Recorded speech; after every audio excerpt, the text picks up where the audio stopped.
Bonsoir mesdames, on est enregistré. Il vaut mieux, merci. C'est beau Emmanuel? Ouais. Super. Alors merci pour Migdal David, c'est notre 3e cours Be'ezrat Hashem sur le développement personnel en douceur. On a fait un cours avec une introduction pour expliquer qu'est-ce que c'est l'être humain, qu'est-ce que c'est le moi, qu'est-ce qu'Hachem nous a mis dans notre corps. On a expliqué aussi qu'on a un ego, ça veut dire cette partie divine qu'Hachem a mis, mais qui s'appelle le nefesh, l'âme animale. Mais tout le monde a ça. Et c'est normal d'avoir ça, hein. C'est tout à fait normal, il n'y a aucun problème. Mais est-ce que moi je dirige ma vie? Ou bien c'est mon ego, ça veut dire mon nefesh animal, mon âme animale qui dirige ma vie. Ça, c'est l'introduction. Je m'explique. Et aujourd'hui, on va traiter les disputes, les désaccords, les discordes, et on va voir même plus. En tout cas, vous savez, souvent en France, on nous dit des slogans sois naturel, fais les choses avec ton cœur. Si tu fais à manger à ton mari de mauvais cœur, laisse tomber, c'est pas la peine. Ça sort pas bien. Sois authentique. Tu l'aimes pas, tu lui dis quoi. Sois franche quoi. Voilà, c'est pas la peine d'être hypocrite. Comment, il y a d'autres expressions. Moi, je suis en cohérence avec moi-même. Quand j'ai pas envie, j'ai pas envie. Je suis pas motivée, je suis pas motivée. Je peux pas donner contre-cœur. Toutes ces expressions qui viennent du langage français. Et ça dérange personne. Moi, ça m'irrite les oreilles, ça me fait un urticaire. Pourquoi? Vous allez écouter un Dvar Torah ou un cours de Torah d'un rav, d'une rabbinite et tout ça. Et on va parler de la personne qui, comme on a dit la semaine dernière, il y a 2 semaines, on a dit voilà, tes enfants t'ont répondu. Ils t'ont dit t'es une maman que je t'aime pas. Après tout, il faut être naturel quoi. Tu sais quoi? Ce soir tu manges pas. J'ai pas envie de te cuisiner. Tu n'auras ni à manger, ni à boire, ni à... Tu sors dehors et c'est tout. Pourquoi elle ne le fait pas avec des enfants? Ah non, Marbouni. Mais oui, mais ils nous attaquent, ils sont ingrats, surtout quand ils sont adolescents. Après tout, il faut être naturel, il faut dire les choses comme il faut. Un enfant, il est gros, il est bête. On lui dit, t'es gros, t'es bête, tu ne vas pas réussir. On va être franc. Tes parents sont arriérés, mais ils n'ont pas appris ce que tu as appris. Ils ne savent pas lire un livre. Dis-leur la vérité, sois honnête. Je ne sais pas, vous ne voyez pas que ça s'entrechoque avec la Torah? Il y a quelque chose qui n'est pas compatible. Ça dérange personne. Et puis quand mon mari m'énerve, il n'y a rien à manger. Je n'ai pas envie. Je ne suis pas motivée. Je vais faire contre mon cœur et après ça va sortir mal. Non? Et puis surtout Shabbat. On n'a pas toujours envie de faire Shabbat. Et puis si on s'est disputé, et puis la belle-mère arrive, il faut être honnête, cohérent, émette. Ça vous choque pas? Vous voyez qu'il y a un problème quand même. On vous dit, alors une femme juive, elle peut dire, écoutez, mon mari m'a énervé, il ne m'a pas fêté mon anniversaire, le mikvé, j'ai pas envie. Pourquoi vous serrouillez? Il faut être honnête, quoi. Il faut faire ça avec le cœur, quoi. Parce qu'après, comme beaucoup qui me disent, je vais pas me forcer quand même. Vous croyez que c'est naturel pour un homme de se lever tôt le matin, prendre des phylactères comme ça? C'est naturel, il est né avec les phylactères dans la main, quoi. Il s'est jamais forcé. Vous croyez que c'est naturel de faire tchouva et de ne pas mélanger le lait et la viande? On ne s'est pas forcé d'attendre les 6 heures. Non, on ne s'est pas forcé. Donc finalement, tout ce qui est dans la Torah, si on a compris que ce n'est pas tellement naturel, on aurait compris qu'il y a un effort dedans.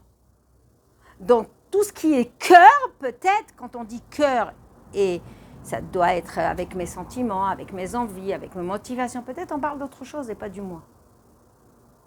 Il y a quand même un problème. Alors je m'explique. On va trier tout ça. Qu'est-ce qui est plus confortable? Il fait chaud. Qu'est-ce qu'on fait avec un bébé quand il fait chaud? On le déshabille. Marboun, il va... Donc, c'est plus confortable de se déshabiller quand il fait chaud. Ok? Vous vous sentez pas un peu ma boule devant les gens qui ne sont pas du religieux? Vous avez des collants, les trucs jusqu'ici, une couche à serrer, une autre couche. Et ils vous disent, vous souffrez quand même. Et là, ça ne vous dérange pas? Vous dites, non, pas du tout, ça va, bon, Hachem, tout va bien. Mais l'effort, vous l'avez fait avant. Ce n'était pas naturel de le faire. Ce n'était pas forcément avec le cœur que vous l'avez fait. Ça allait prendre sur soi, entre guillemets. Vous comprenez? Donc, vous voyez que finalement, être sniout, ça ne va pas avec la nature. C'est quelque chose qui est contre nature. Un truc naturel, un gosse de moins de 2 ans, il a mangé une soupe au poulet, il a faim encore. On a le droit de lui donner un yaourt? Oui, on a le droit de lui donner un yaourt. C'est naturel, il a besoin, il est petit, il y a des lois. Donc, un non-juif, il a besoin d'un yaourt pour digérer après son bon repas. Il prend son yaourt et son plateau de fromage, oui ou pas? Ça, c'est naturel. Et nous, qu'est-ce qu'on fait? J'ai mangé à midi 42... Midi 40, 1h42, 2h42, 3h42, 4h42. Et on est en train de compter. Et la personne, elle te dit, mais t'as envie de manger? Mange, qu'est-ce qu'on est en train de compter? On n'est pas un peu débile? C'est un peu bizarre, non? Un autre exemple. Qu'est-ce qu'ils disent dans le monde romantique du couple? Et les gens qui ne sont pas dans la Torah?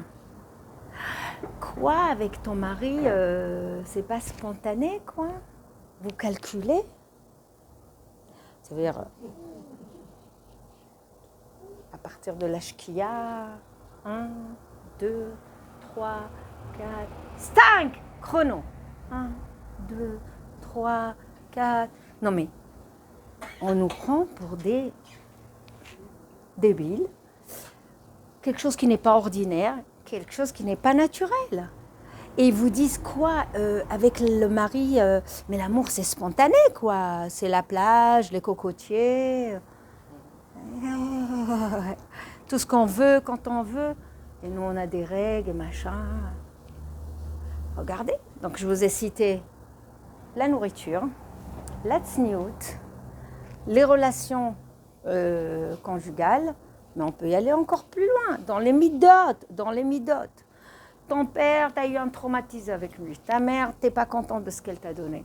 Tu n'as pas eu le même héritage, tu n'as pas eu... Tu en veux à ton père, à ta mère et tout ça.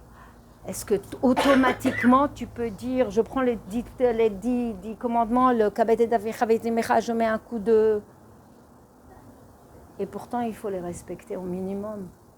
Et combien on n'a pas envie? Quelqu'un qui n'a pas eu d'amour de son père et sa mère, et quelqu'un qui n'a pas... Juste, on l'a éduqué. Est-ce qu'il doit quelque chose? Oui, il a l'obligation. Et est-ce qu'il a envie? Non, il n'a pas envie. Et il y a des shélotes raves, très très fines pour savoir si on n'est pas en train d'enfreindre le kabed timecha vetabicha. Donc, finalement, tout. Prenez Shabbat. Ça me fait rire parce que je me rappelle très bien quand je cherchais un boulot dans le laboratoire et tout ça. Et je voulais ne pas travailler le Shabbat. Alors, la plupart des patrons, juifs, pas juifs, ils disaient là. Alors, les juifs, ils disaient, et pourquoi vous allez, vous, faire Shabbat et pas nous? Je lui ai dit, faites Shabbat, fermez le labo. Dit, ah non, si vous prenez, nous aussi, donc, pas possible. Ils me mettaient dehors. Et un jour, un gars, il m'a dit, donc, c'est 4 samedis sur le mois que vous n'êtes pas là. Je dis, oui. Il fait, vous pouvez quand même faire un samedi dans le mois, venir travailler, parce qu'il y a l'équipe. Moi, j'étais très jeune, je lui ai dit, attendez, je vais demander une dérogation au Big Boss et je vous dirai. Lui, il m'a prise pour une maboula, mais moi, je l'ai pris aussi pour moi, une maboule. Pourquoi? Parce que c'est pas normal de ne pas travailler le samedi dans des laboratoires et tout ça, mais c'est là élevé en plus, c'est par hasard. Ne pas prendre la voiture, ne pas faire... C'est la femme de ménage qui est arrivée chez nous, je me rappelle en France, elle voyait des scotch sur les interrupteurs. Alors elle reste comme ça. Mais je les ai fait la semaine dernière. Mais c'est quoi ça, Madame Bert? Je dis non, on met des scotch parce qu'il ne faut pas... Pourquoi? Parce que le samedi, vous n'avez pas le droit d'appuyer. Je lui dis oui. Pourquoi le samedi, vous pensez aux interrupteurs? Non, mais vous comprenez? Elle nous prenait pour des starbés. Donc finalement, toutes les péoulots, toutes les actions, les mitzvot, c'est quelque chose qui nous aide à sortir de la nature, d'être au-delà de la nature. Am Israël est au-delà de la nature. Et ça, il faut l'imprimer dans la tête. Au-delà de la nature. Comment on sait ça? Déjà au niveau de la Hashgacha. Tout le peuple, les peuples qui sont des autres Olam, ils sont dirigés par Akadosh Baruch Hu, par l'intermédiaire des astres. Chazak. C'est qui a mis? Les astres. Ils peuvent aller voir l'astrologie. Et comme je vous ai dit là-bas dans le cours, voir Madame Irma. Oui, oui, demain tu vas être riche. Demain tu vas perdre ta femme. Demain, ils peuvent voir. Ils ont un destin. Mais les Juifs, il n'y a pas les astres. Abraham Avinu est sorti de là. Il n'y a même pas les anges comme les minéraux et les végétaux. Nous, c'est directement avec Hachem. Donc tout ça, c'est le naturel. Le naturel, on a le minéral, le végétal, l'animal. Et le non-juif, ça, c'est la nature. Dirigé par les anges, vous vous rappelez, dirigé par l'astrologie. Au-delà, c'est Hachem. Mais au-delà de... C'est où le juif? Il est dedans, il est hors cadre. Il est hors nature. Parce qu'Hachem, il ne lui a donné pas que Nefesh et Ruach, et il lui a donné Neshama, Chaya et Yechida. Quand on comprend ça, on comprend tout. Pourquoi? Parce qu'on dit, attendez, puisque je ne suis pas exactement pareil que les autres à l'intérieur, et puisque je n'ai pas la même surveillance que les autres, eux, ils ont une Hashgacha Klalit, surveillance divine générale, nous, on a une Hashgacha pratique, donc j'ai un rôle différent. Alors, quand je lis dans les livres de psychologie, par exemple, et que je tombe sur un article, les bienfaits de la colère. Moi, ça me fait les cheveux hérissés. Je me dis, une juive, elle lit ça, les bienfaits de la colère. Déchargez-vous, soulagez-vous, faites-vous du bien, criez fort, énervez-vous de temps en temps. Ça soulage les tensions, tout ça. Oui, c'est un effet psychologique, certes. Mais est-ce que c'est une attitude d'une juive? Est-ce que chez nous, la colère, c'est quelque chose? Est-ce que c'est une mida?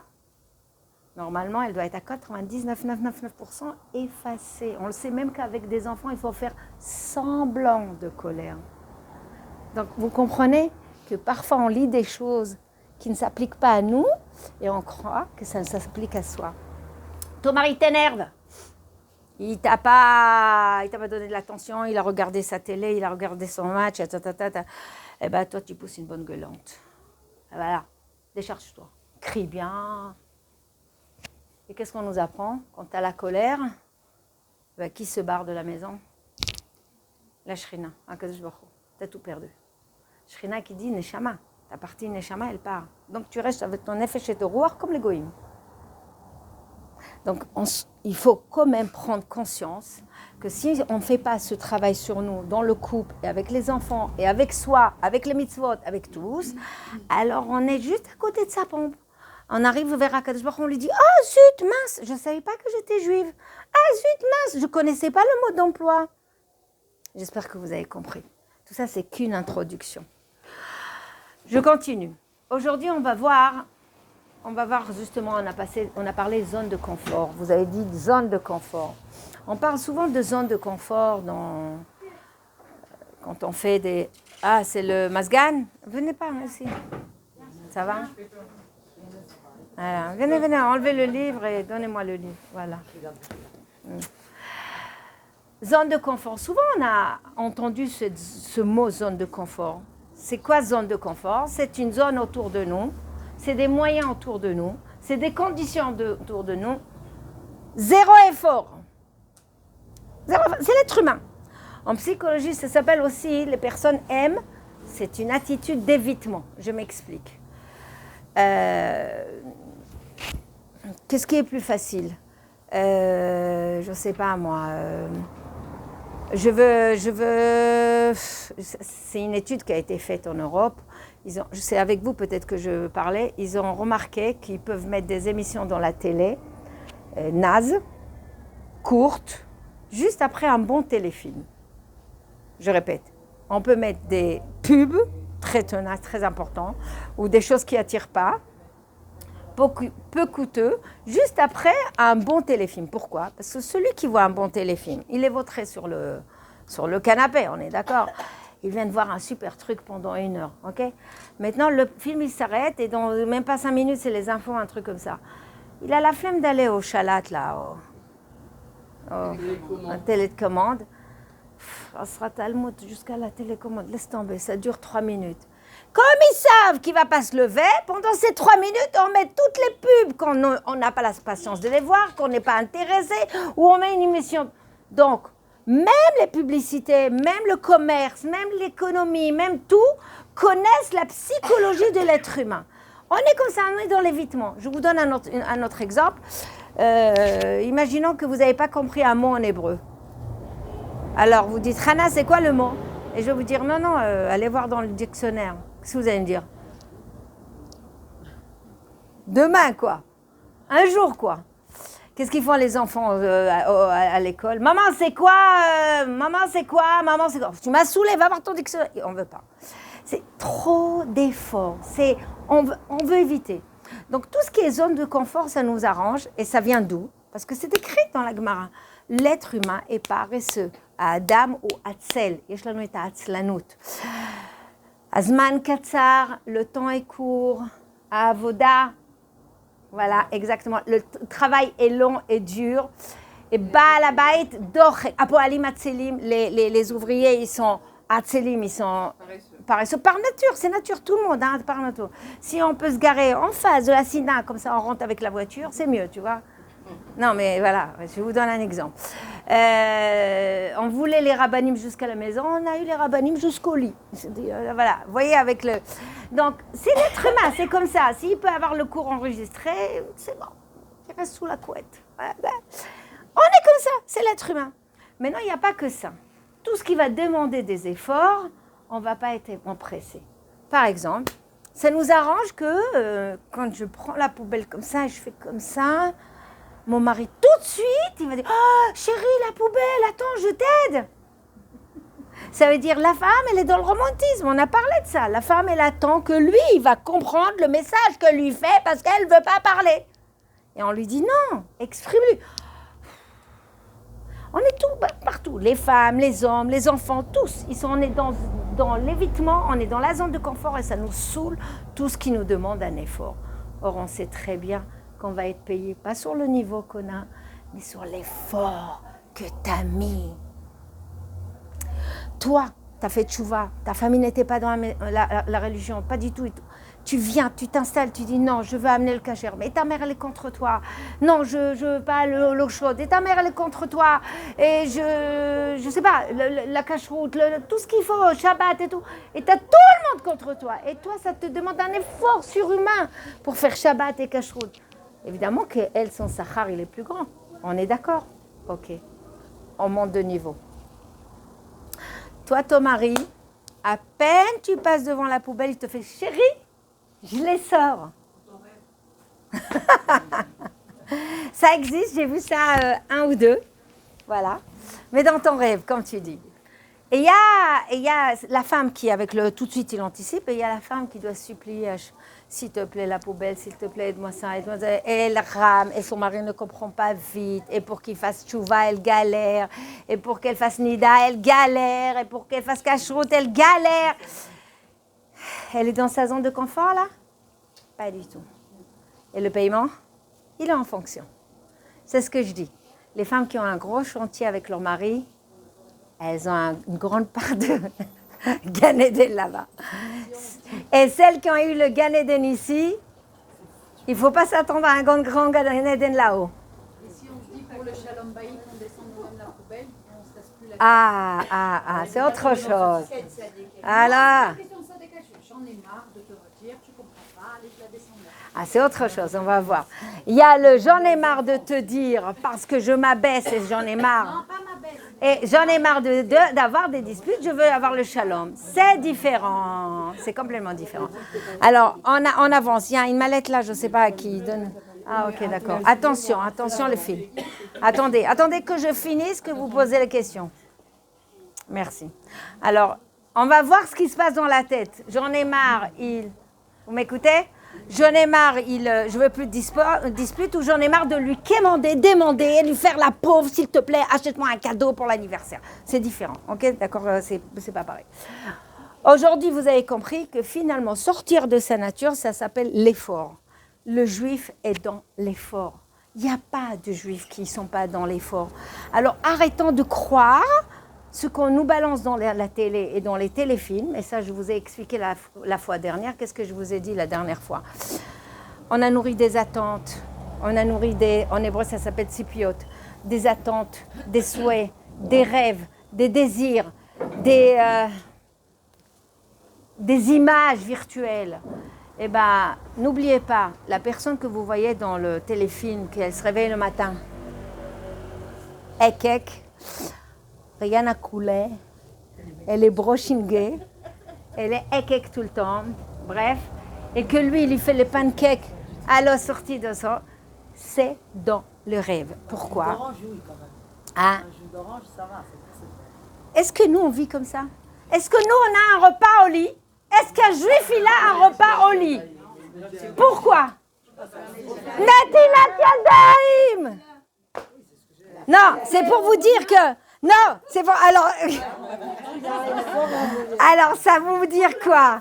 Ça veut dire la femme, elle dit, attends, je dois me lever, faire Netilat et après revenir. Laisse tomber! Je vais dans la cuisine. Vous comprenez? Même si c'est à côté, t'as pas vraiment le... Tu dis, attends, je me suis pas... Ce qu'il faut savoir, et j'ai pas fait modé, il y a des personnes qui veulent directement... Bon. Et les brachot, bravo, vous comprenez?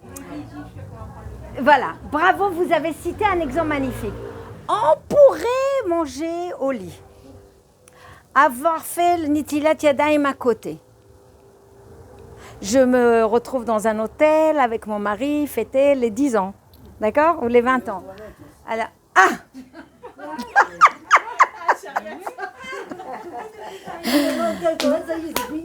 Bravo, Myriam. Tu t'es levée pour faire Netilat, aller aux toilettes, à faire un de ça, faire les brachot hachachar, t'as plus envie. Tu dis, laisse tomber, je vais dans la cuisine. Vous comprenez? Donc, qu'est-ce qu'il y a à calquer sur eux, Ribono Shelolam? Que dalle! Rien! On doit calquer sur quoi? Sur une conduite qu'Akadosh Baruch Hu nous dit justement sortir de cette zone de confort et être dans l'évitement et dans l'effort. Et après, on arrive à une sérénité qui s'appelle la simcha avec la shrina. C'est autre chose. Je m'explique. Une personne qui a travaillé ses midot, qui a travaillé les couples, le couple qui a travaillé, c'est un effort. Quand vous voyez une maman qui est arrivée à 50, 60 ans, et Baruch Hashem, le couple est solide, et que les enfants viennent, et les petits-enfants ils viennent, et qu'il y a du respect, et les enfants reprennent l'éducation, même mieux que vous et tout ça. Ça s'appelle comment ça? C'est du bonheur, c'est la réussite, c'est cueillir les fruits de vos efforts, et c'est une bracha. Ça, le bonheur, on appelle. Et on ne se rend pas compte. Et on veut copier ce qu'on voit dans la télé. On veut copier ce qu'on voit là-bas. Mais on n'est pas là-bas. Nous l'ocham. Vezobaya, c'est un vrai problème. C'est un vrai problème. Les filles, elles sont dans les attentes à faire plein de choses comme les non-juives. Et on est à côté de ces pompes. Ton mari, non, il y a des lois. Il ne peut pas faire tout. Est-ce que le mari peut faire la grâce matinée avec sa femme au lit aussi? Allez, on y va. Allez, à la mode goy. À la mode goy, oui, et le juif, est-ce qu'il peut faire la même chose? En France, ils peuvent. Alors, maintenant une question. Est-ce que tous les jours, même s'il travaille à midi, même s'il travaille à 1h, imaginons qu'il travaille en 2 nuits, je ne sais pas, je vous demandais, est-ce que c'est une loi chez nous? Vous comprenez que ce n'est pas cohérent avec la Torah. Donc finalement, être naturel, être dans sa zone de confort, sans effort, ça ne matche pas. Ça ne matche pas. Et souvent, les gens, ils sont contrariés. Ils disent, voilà, je voulais louer une maison, et c'est de samedi à samedi. Je ne sais pas comment faire. Mais oui, parce que c'est dans leur monde, c'est samedi. Oui, alors il faut que je leur demande dimanche à dimanche. Bah oui, il faut que tu demandes de dimanche à dimanche. Donc, vous comprenez, on est dans tout différent que les autres. Et ça, il faut prendre en compte. Maintenant, on va parler du couple, de soi-même. Alors, tout ce qui est mitzvot, on a compris. Chalav Bassar, Tzniut, Shabbat, on a compris que c'est des efforts, c'est pas naturel. On n'est pas né religieux. on peut venir dans une famille où il y a une religion, où il y a une pratique de religion, et ça facilite à l'enfant. Il s'est habitué que le samedi, il ne prend pas ses jeux électroniques ou électriques. Donc comme il s'est habitué, il arrive à 15 ans, il n'est pas frustré, il est habitué. C'est pas... Il y a des gens qui disent non, tant qu'il est petit, c'est pas grave. 1 an, 2 ans, 3 ans, 4 ans, 5 ans, il n'a pas compris, 6 ans, 7 ans, quel est le problème? Merci beaucoup. Le problème, c'est qu'il s'est habitué à jouer avec des choses électriques et électroniques jusqu'à l'âge d'un certain âge. Il a pris conscience que c'est kiffant, c'est le plaisir. Et un jour, la mère, elle lui dit, bah là, tu t'arrêtes là. Maintenant, t'es grand, maintenant, tu comprends, on s'arrête. Même s'il comprend, c'est une souffrance terrible pour l'enfant. À partir de 7 ans, j'ai vu ça, ils disent, mais c'est nul, Shabbat. J'ai pas ma Game Boy, j'ai pas mon ordinateur, j'ai pas mon jeu et tout ça. Donc finalement, l'éducation implicite, même si on lui explique pas, elle rend service à l'enfant pour qu'il s'habitue beaucoup plus vite, pour qu'il n'ait pas cette souffrance. Comment? Alors il y a des lois. Il y a des personnes qui commencent dès qu'ils sont bébés, les petites. Les filles, elles sont petites, tout de suite les collants, tout de suite les robes, comme ça, il n'y a pas de problème. Il y a des personnes qui disent non, j'attends 7 ans, j'attends 12 ans, et après... Chacun commence ses enfants et son rave. Regardez avec votre rave et regardez avec vos enfants. Parce que parfois, il est trop tard. Parfois. Justement. Non, c'est pas serré. T'as pas compris. Lui donner une habitude et des règles. Après, si de temps en temps, elle veut pas mettre, c'est pas grave. Mais au moins, c'est pas une souffrance pour la personne. T'as compris? Maintenant, chacun son rave, chacun son enfant. Mais en tout cas, si nous étions nés dans une famille, Baruch Hashem, où le Shabbat était...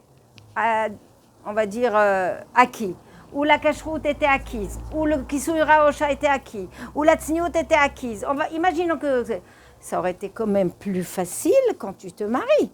Moi, pour mon cas, quand je me suis mariée, j'avais une perruque. Parmi toute la famille, tout le monde m'a regardée comme une Mongole, quoi. Et il fallait s'affirmer, vouloir mettre la perruque, vouloir mettre le foulard ou leur montrer.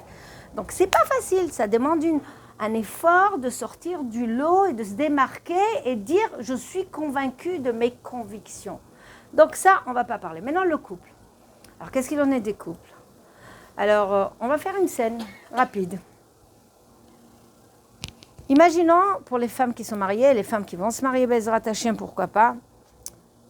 Imaginons qu'on n'est pas d'accord avec... je ne suis pas d'accord avec mon mari. Je ne suis pas d'accord avec mon mari sur des, on va dire, des broutilles. Avec la sagesse, on a appris, ça ne sert à rien. Comme tu as dit, Emmanuel, tu as raison. Je ne vais pas me prendre la tête, parce que chaval, on est en shalom, je ne vais pas me prendre la tête. Ok, d'accord. Mais il y a un âge où on ne dit pas ça. C'est la halal. T'as entendu ce qu'elle a dit? J'aime bien. La chala, ça veut dire le laisser aller total, jusqu'où la limite. Mais chaque femme, elle connaît sa limite. Chaque femme, j'imagine qu'elle connaît sa limite. Mais on va parler des domaines où ça nous contrarie. Quels sont les domaines où on se prend la tête vraiment avec le mari? Allez, quels sont les domaines? Les enfants. Qui a dit l'argent?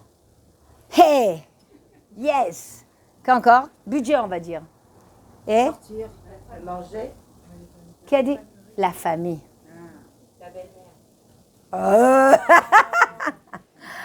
Alors, la famille. Il suffit qu'on ne s'accorde pas avec la belle-mère. Le mari, il est en milieu. Ou le mari n'aime pas sa belle-mère. La femme, elle est au milieu. Ou le mari n'aime pas la famille de sa femme. Ou la femme n'aime pas la famille de son mari.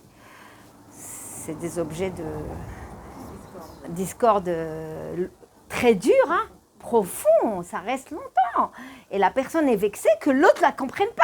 Et l'autre est vexé qu'on n'aime pas sa famille. Donc c'est un problème même d'identité. Ça veut dire tu m'aimes pas ma mère, donc tu m'aimes pas à moi. Tu n'aimes pas ma famille, tu m'aimes pas à moi.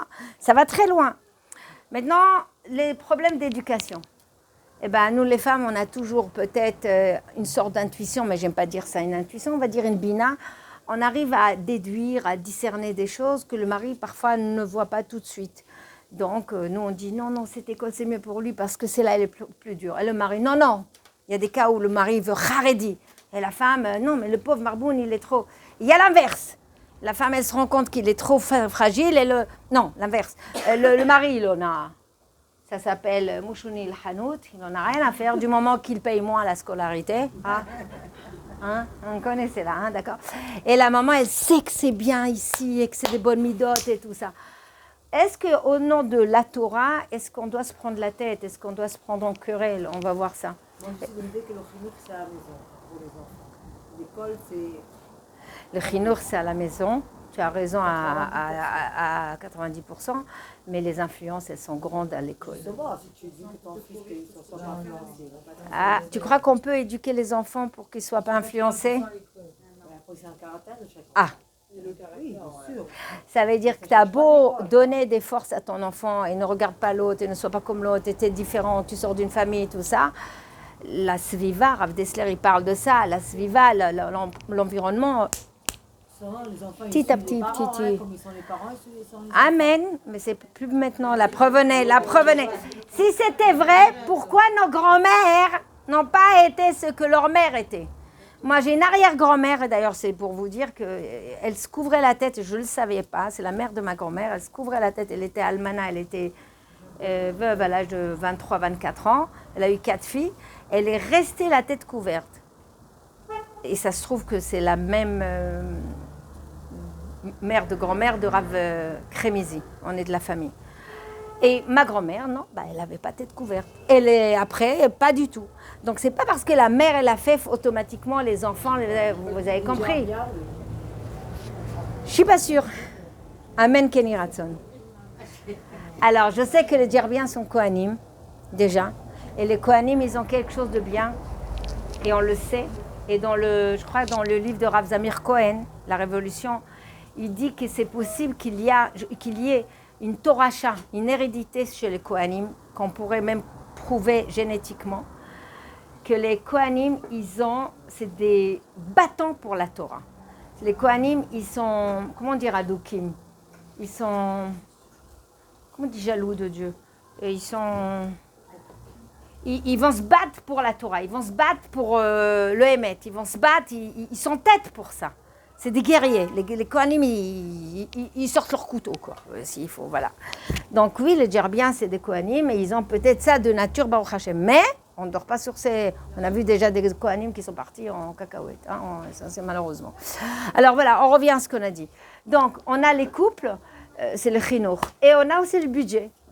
Le budget, toi, tu veux décorer ta maison parce que tu es le ministre de l'Intérieur. Et lui, il est le ministre de l'Extérieur, il veut sa belle voiture. Vous connaissez le ministre de l'Intérieur, ministre de l'Extérieur. Lui, c'est le ministre de l'Extérieur, il veut la voiture, il veut le chauffer en INS. Elle aussi, elle veut le chauffer en INS, mais on va dire plutôt sa maison, on va dire. Et ça y est, tu as fait ta cuisine, ça fait 5 ans, c'est bon, ça fait 10 ans, elle n'est pas vieille, ça fait 20 ans, elle n'est pas vieille, tu peux rester avec ta cuisine. Il ne voit pas le problème, il ne voit pas. Tu as besoin d'une armoire, qu'est-ce que tu veux mettre à l'armoire? Il y a déjà 2 armoires, machin. Il ne voit pas où est le problème. Donc, 3 domaines où on n'est pas d'accord. Mais non, je ne parle pas des broutilles. Le téléphone, hein?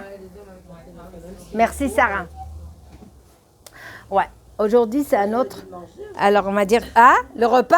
Ah ouais. Vas-y. C'est discorde aussi. Hein. Ah oui, pour le repas? Ah oui, si on fait pas comme ça, mère aussi. Toi, tu fais partie. Ici, manque juste Myriam, elle a dit, tu fais partie de l'ancienne. si tu fais du sel. Ah, non, aujourd'hui, c'est vrai qu'ils sont plus faciles, les enfants. C'est pizza, c'est chinois, c'est machin. Voilà, t'as pas fait exactement comme sa mère. Il va aller chez sa mère pour manger ça, mais il va pas faire... voilà. Là. Comment? Bravo, bravo. Il y a aussi ça, exactement.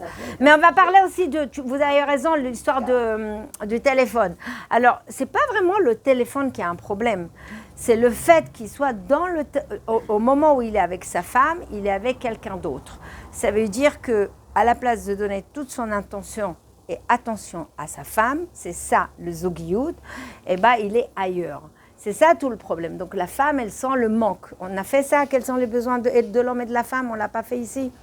On n'a pas fait. On va parler de ça aussi. Donc là, la femme, elle est en carence et là, elle va piquer une crise de nerfs et c'est normal. Alors, on revient d'abord à la querelle et on va discuter de ce sujet. Imaginons que c'est les vacances. Ça fait 2 mois de juillet, on est parti chez ma belle-mère au sud, à Marseille. Et Oshbed, encore une fois, il veut qu'on aille chez sa mère parce qu'il ne l'a pas vu. Mais moi, j'en ai marre. J'ai envie de voir autre chose que Marseille. Marseille, je sais pas, je dis Marseille, Montpellier, je sais pas, Nice, peu importe, on se lasse même de Monaco, hein, je vous dis tout de suite. Hein. Donc, vous allez une fois, vous allez deux fois avec la belle-mère. Comment ? C'est normal d'avoir, voilà, tu as envie de voir autre chose, tu as envie d'être qu'avec ton mari, tu n'as pas envie toujours d'être avec la famille, peu importe. Et ton mari, non, c'est mes vacances, tatati, tatata. Voilà. Moi, je pense que j'ai raison et lui, il pense qu'il a raison. C'est ça le conflit. Parce que s'il pense qu'il n'a pas raison et que quand même il se prend la tête avec moi, ça s'appelle un malade mental. Non ? Je répète. Parce qu'une fois, une femme, elle m'a dit, mais Madame Béard, mais moi, je m'énerve. Et je me dispute que lorsque j'ai raison. Mais j'ai toujours raison. Alors, je lui ai dit, mais ton mari aussi. Parce que s'il n'avait pas senti qu'il avait raison, ça veut dire qu'il a un truc qui ne va pas dans la tête. Un mari sait qu'elle n'a pas raison, mais... Ça s'appelle mauvaise foi. Mais il est... Il y a... Qui ? Qui est champion ? Les maris ? Ouh là là, non, on peut pas l'achlil. On peut pas généraliser. Non, on peut pas généraliser. Non, il peut pas généraliser. Mais tendance à la mauvaise foi, ça vient de l'ego. Je m'explique. Je comprends pourquoi vous dites ça.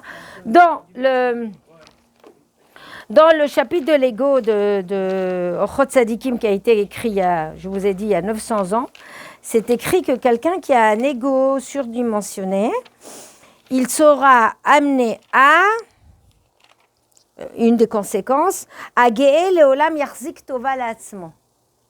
C'est une expression pour dire, il va toujours se justifier, légitimer, arranger pour dire qu'il a raison.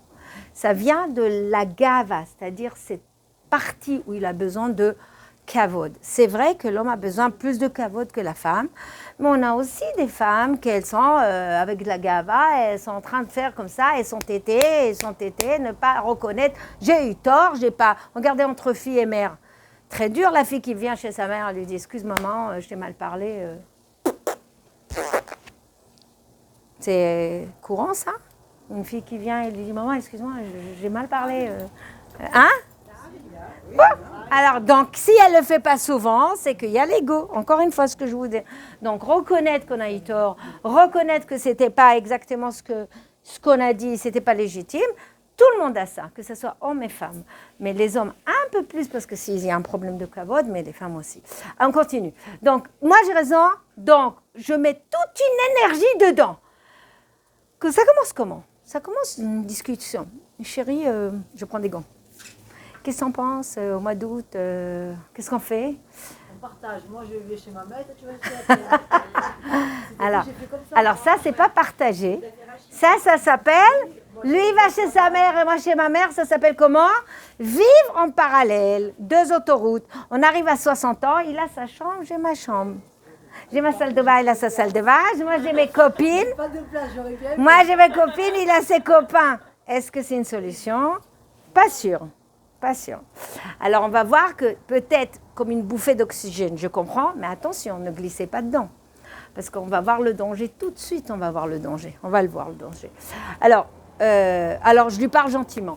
Qu'est-ce qu'on fait au mois d'août bien que je sais, on n'a pas vu ma mère, on va y aller. Qu'est-ce qui se passe chez moi ? Les nerfs montent. Pourquoi les nerfs montent ? Parce que j'ai pas envie d'y aller. Parce que pourquoi je voulais pas entendre ? D'accord, mais pourquoi ? Parce que je l'aime pas. Parce que non, mais pourquoi ? Ok, je n'aime pas la belle-mère ou je l'aime. Imaginons que je l'aime, mais ça me saoule. Parce que moi, Hana, dans ma tête en tant que femme, je lui ai déjà parlé. Il est déjà renseigné. Donc mon attente, c'est moi qui considère ma requête. Tiens, on va réfléchir. Mais quand il est décidé, il te montre quoi ? Je n'ai rien à faire de temps ni d'idée. C'est même pas l'information qui nous énerve. Vous vous rendez même pas compte que c'est ça qui nous titille. Bravo.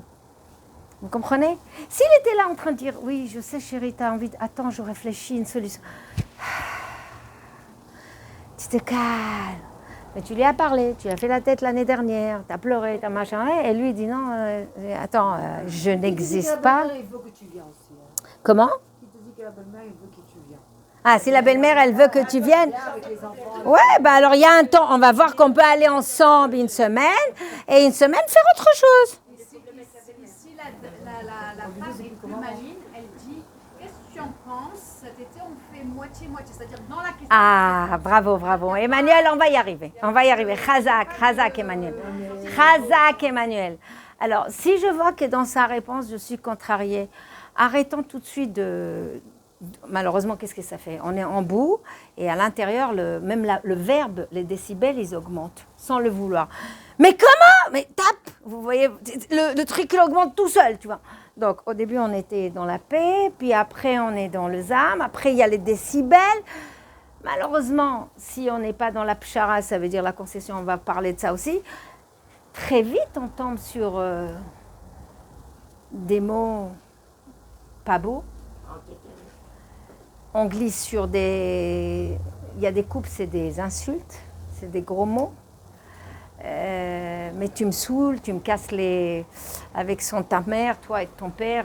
Je l'entends, ils viennent me raconter. Il m'a mal parlé, il m'a traité de CON, il m'a dit ça, que j'étais comme sa mère, que j'étais comme ma mère. Et que... Bon, bref. Ce sont des blessures qui ne partent pas. Une fois qu'on a le cavadome, la ligne rouge a été franchie, tout ce que vous avez construit dans l'amour pendant 1 mois, 2 mois, 3 mois, en un clin d'œil, vous avez donné un coup de pied comme ça, tout s'écroule. Même s'il vient te demander pardon le lendemain, mais il a traité ton père, ta mère, ta tête, ton instruction, je ne sais pas, ou toi aussi.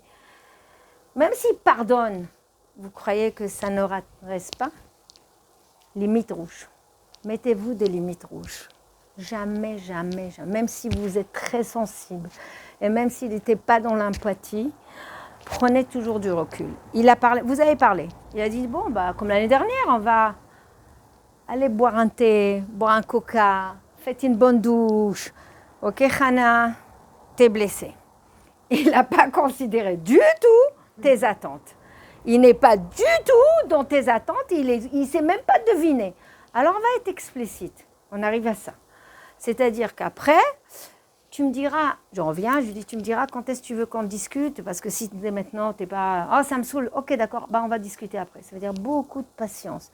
Vous voyez qu'on n'est pas du tout dans la nature, parce que si on était dans la nature, va te faire cuire à neuf, toi, ta mère, ta soeur et tout ça, au revoir, je prends mes valises, je fais mes vacances, je vais toute seule.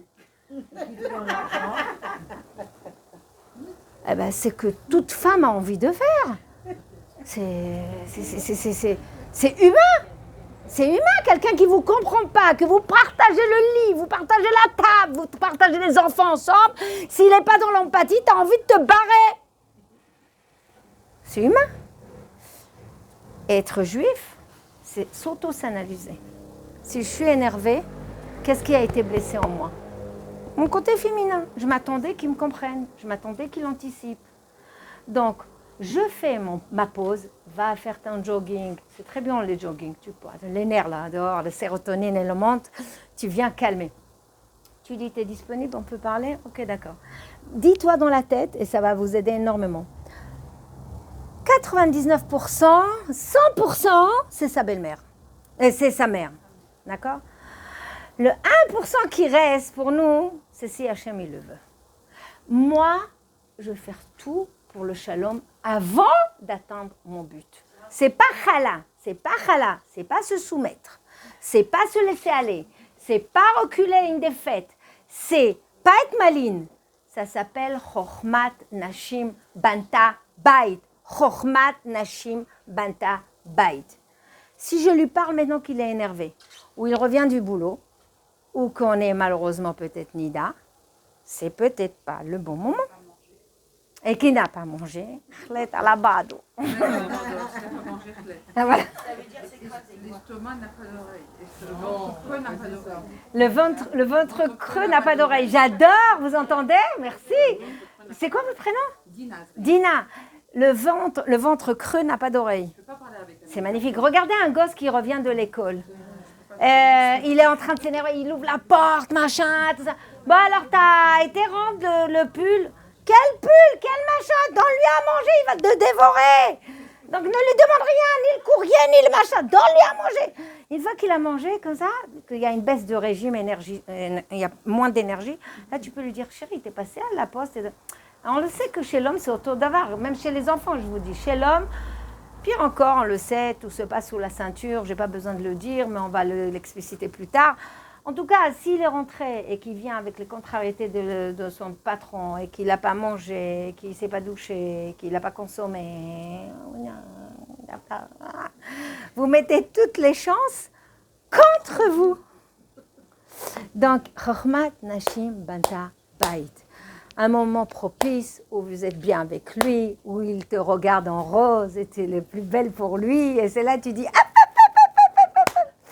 Et tu dis, chérie, est-ce que ça te fait plaisir, tu vois, c'est de manger ensemble, de kiffer ensemble et tout. Tu ne trouves pas que notre couple, pas moi, notre couple a besoin de se consolider comme ça. On a été happés par le boulot, on a été happés par les enfants, l'âge, on n'a pas profité. Ça serait bien. Ok, je comprends, ta mère, elle prend de l'âge, il faut aller la voir. Mais viens, on fait, comme a dit Emmanuel, une proposition. On va faire une semaine. Tu sais que tu as une semaine que nous deux ou que nous les enfants et tout. Ça veut dire... c'est en France que... Alors ici, viens, on va y aller Shabbat chez ta mère.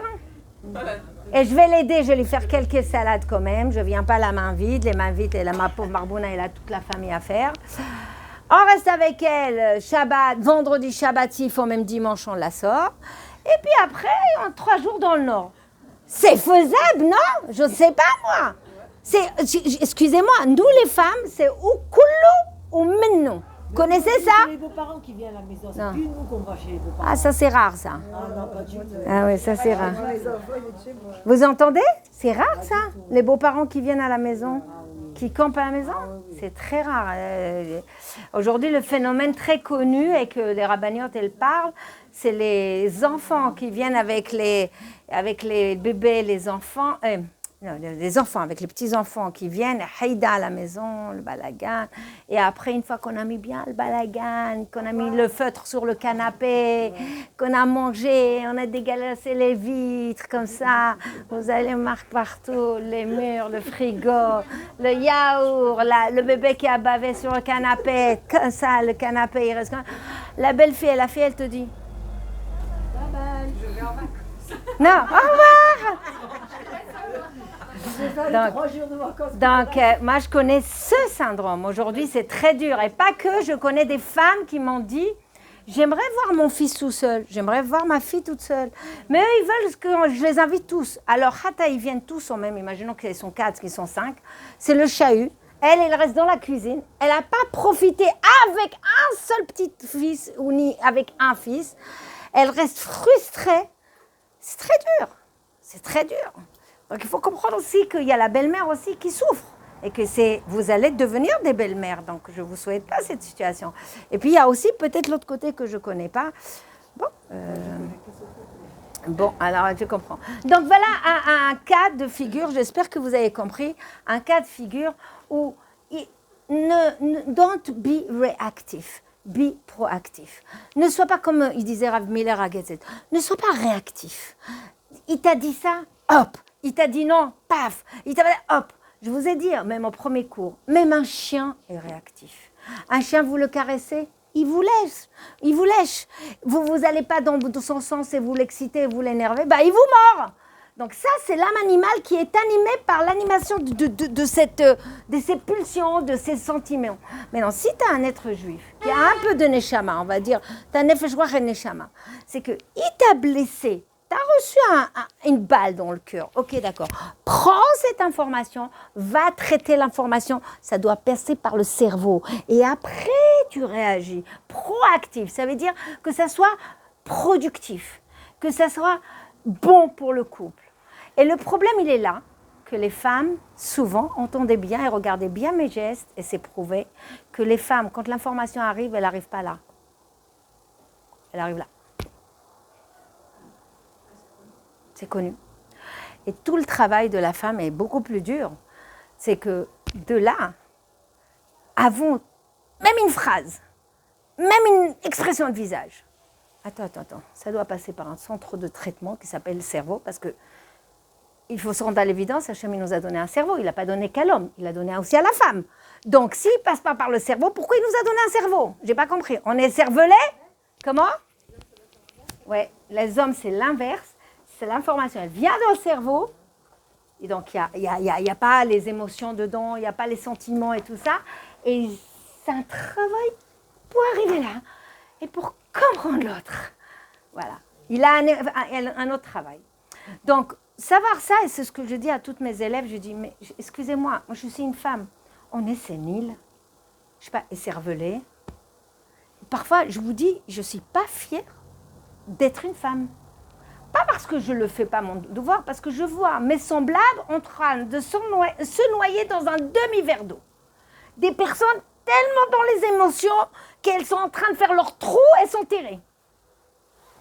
C'est simple. Ou bien tu mets toute l'énergie dans la dispute, et tu mettras l'énergie de toute façon, ou bien tu mets toute cette énergie dans le travail sur toi. De toute façon, tu mettras une énergie.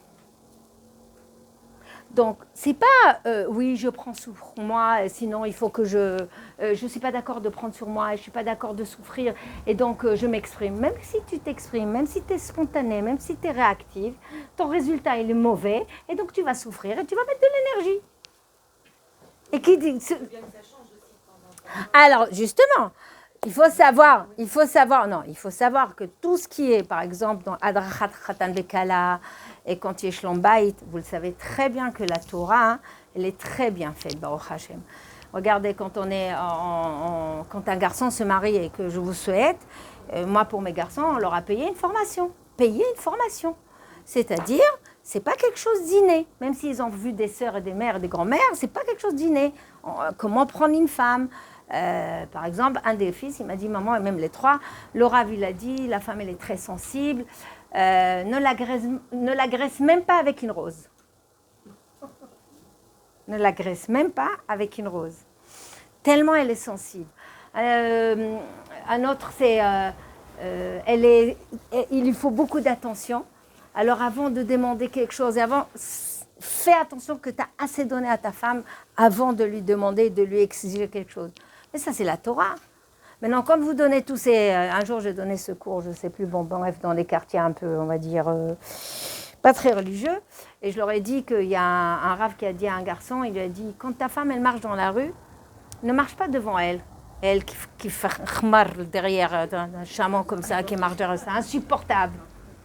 De baffe. Coordonne tes pas avec elle. Et quand je l'ai dit dans le cours, les femmes, elles étaient là.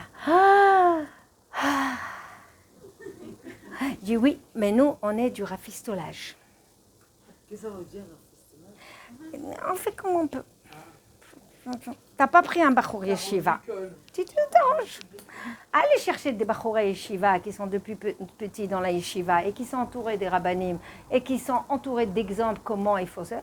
Alors, ils sont imprégnés.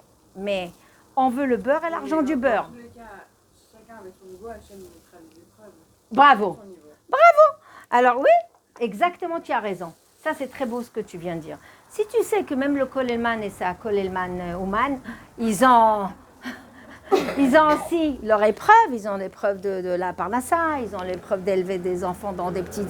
Ils ont leur épreuve, ils ont leur fardeau, ils vont être payés pour ça. Alors nous, on a un autre, quelqu'un qui, si votre mari n'étudie pas, s'il ne sort pas de la yeshiva ou un truc comme ça, et un autre, justement, ce travail de couple, c'est aussi un tikkun pour lui et pour toi que tu l'aides à être metaken. Donc j'espère que vous avez compris que si je ne dis pas prendre sur soi, je dis que cette énergie négative qui fait que... Excusez-moi, j'ai vu des grands-mères. Oh Hachem, je suis quand même avancée dans l'âge. Je ne suis pas très jeune. Mais j'ai vu des grands-mères qui étaient en train de me dire « J'en peux plus, je vais mourir. » Comment ils disent? Voilà. Je veux déchirer mes habits. C'est des expressions. Quand je leur disais « Comment t'es tombée malade ?» C'est le mauvais sang. Et moi, quand j'étais jeune, il y a un sang qui est bon, il y a un côté qui... Ben, j'ai pas compris, je croyais qu'il y a un côté où c'est mauvais, il y a un côté...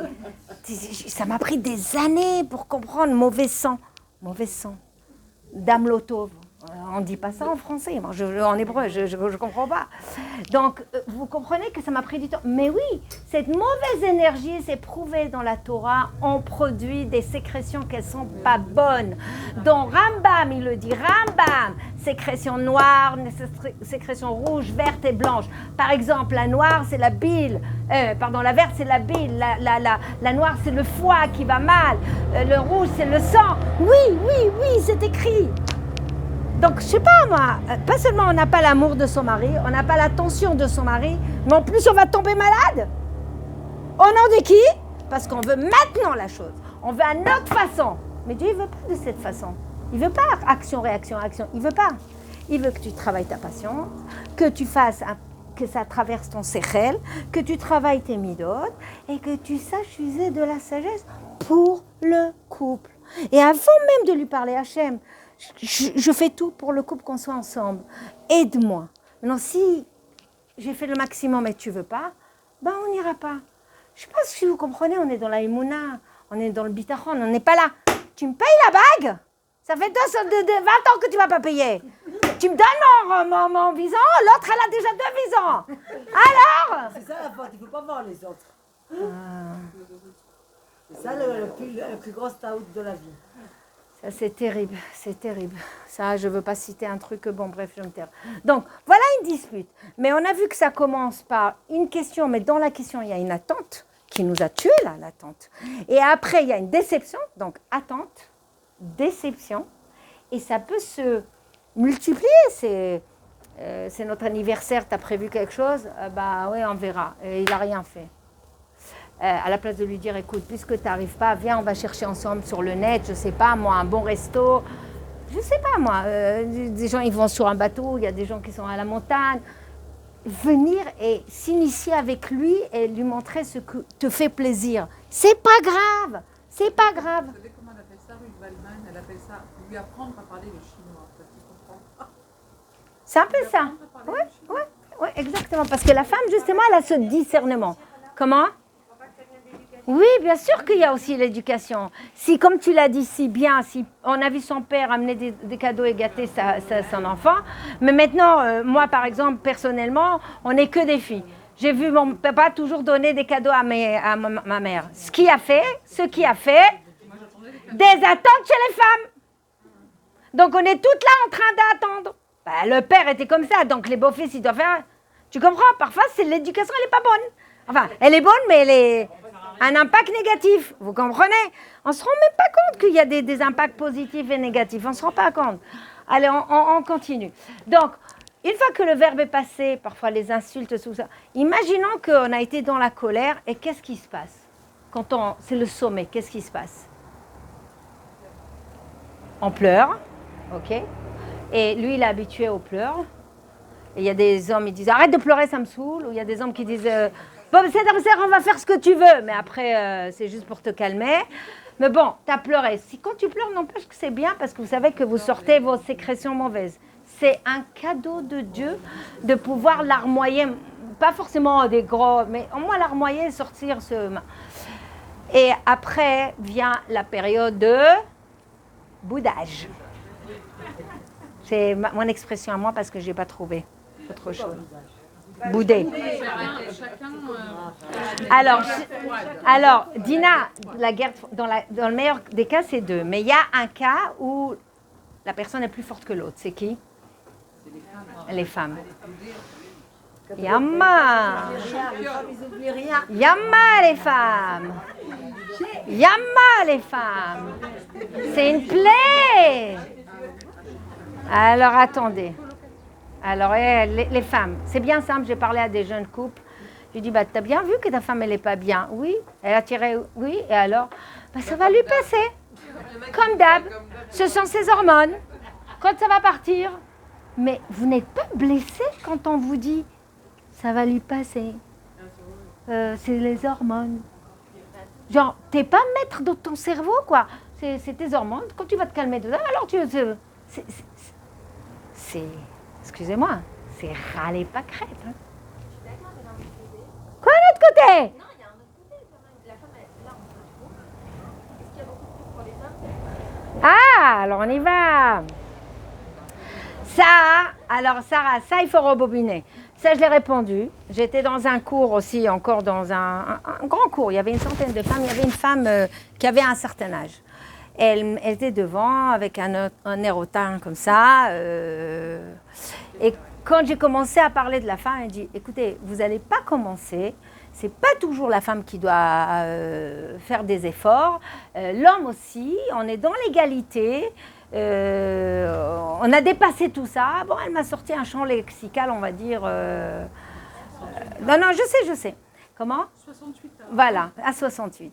Et je lui dis, écoutez, madame, si vous avez une meilleure méthode que moi, je vous donne ma place. Parce que jusqu'à aujourd'hui, les méthodes frontales n'ont pas payé. Donc, si vous avez une méthode, on est prête à tout. Vous voulez l'écouter, la dame? Oui! Elle n'a pas voulu. Donc, ça veut dire quoi? Que aujourd'hui, parce que sous prétexte qu'on est égaux, c'est frontal. Alors, laissez-moi juste développer. Imaginons qu'ils ont raison. Mais 68, on est égal. Imaginons qu'ils ont raison. C'est ce qu'on a eu, ça, dans l'éducation, qu'on est égal. Lui, il travaille, moi, je travaille. Moi, je cuisine, lui, il peut cuisiner. Regardez, j'ai changé le verbe. Moi, j'élève mes enfants, il peut élever les enfants. Je n'ai pas dit il sait.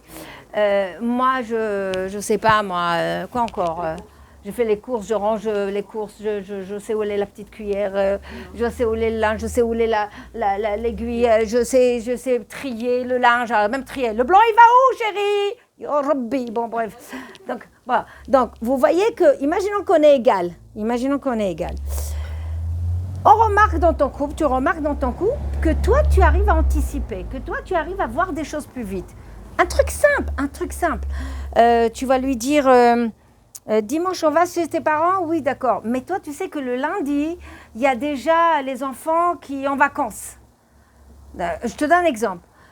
C'est vous allez dire à votre mari, attends, si on va chez tes parents, alors sache que le dimanche, on n'est pas obligé de venir. Ça veut dire que toi, tu as une information en plus. La femme, elle est dans l'anticipation. Elle voit déjà après. Lui, il n'est pas dans l'anticipation. Il n'a pas cette capacité pour l'instant. Pas que. Les multitâches. Si lui devait gérer une maison avec 2, 3, 4 enfants quotidiennement, payez-lui, donnez-lui une semaine toute la maison à gérer. Mais payez-lui même 10 000 €, payez-lui. D'accord? Qu'il soit comme ça très motivé. Vous allez voir, il y a un problème. Forcément, il y a un enfant qui est oublié dans une salle de bain. Forcément, il y a un poulet qui a cramé dans le four et il est. Le frigo, il pue. Le truc a dégouliné. Il n'a pas vu la moutarde. Il n'a pas fait gaffe que le lait est périmé. Que le linge, il a mélangé.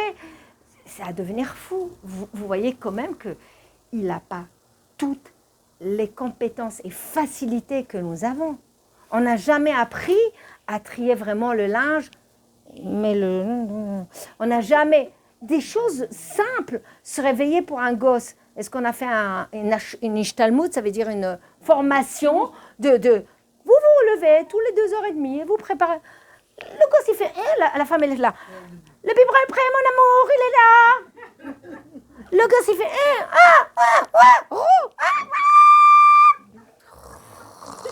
Alors vous allez dire oui, il compte sur la femme, mais même quand vous n'êtes pas là, vous allez voir qu'il y a un moment, il y a une saturation. Il va le faire une fois, il va le faire 2 fois, il va le faire 3 fois. Mais il n'a pas cette nature d'anticiper, faire plusieurs choses à la fois. De voir le bain et donner à manger, tu l'as tué. Tu l'as fusillé là. Donc je vous ai dit, un homme c'est mon otage. À table, j'ai parlé de ça, ils se sont... Bon bref, j'ai Hogan, tu dis au gosse, va accrocher ton manteau. Très bien, mon amour. Maintenant, tu es revenu. Va maintenant appeler la secrétaire. Tu es revenu, très bien. Va ranger le Lego. Tu es revenu, c'est bien. Comme ça, mon otage, comme ça. Mais la fille, tu peux lui dire, va ranger le Lego, va aux toilettes, va appeler la secrétaire, range le Lego, et puis elle va le faire. C'est naturel, c'est nature. Donc, tu conçois, tu vois que Nous sommes de nature construits différents. On est d'accord? Donc toi, tu as 2 wagons, 2 trains d'avance. Lui, il n'est pas là. Mouchouni el hanout. Il arrive du travail, la maison est balagan, il te dit, chérie, assis-toi à côté. Profite. Attendez. Donc toi, tu as 2 trains d'avance, lui, il n'est pas là. Tu dis, ah non, lui, il ne bouge pas, bah moi non plus. Il n'y a pas de problème, ne bougez pas les 2. Il n'y a pas de problème. Le couple se viande. C'est pas possible. Il va en cacahuète. Le couple se viande. Se viande. Se viander, c'est prendre le mur. Donc, ils se prennent le mur. Pourquoi?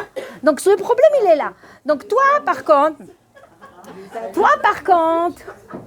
tu as compris qu'il n'a pas ta nature et c'est un cadeau d'Hachem qui nous a facilité les choses. Heureusement, là, il ne nous a pas facilité. Attendez. Moi, je ne veux pas la halal. Ouais. Les cours pour les hommes. Oui, on va y arriver. Voilà, ils sont inexistants. Oui, on va y arriver. Et c'est très dommage. Oui, bien sûr, tu as raison. C'est quoi ton prénom? Florence. Alors, attendez, on y arrive. Attendez, 2 secondes, je finis. Florence et Sarah ont fini. Florence et Sarah ont fini. On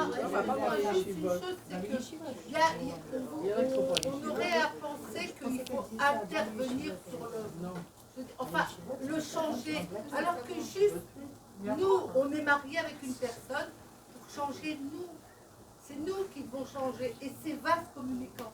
Il suffit, c'est pas genre, pourquoi moi je vais tout faire et lui il va rien faire? Ça n'existe pas. Non, mais pas la. Non, elle dit pas ça. On a juste Elle dit l'inverse.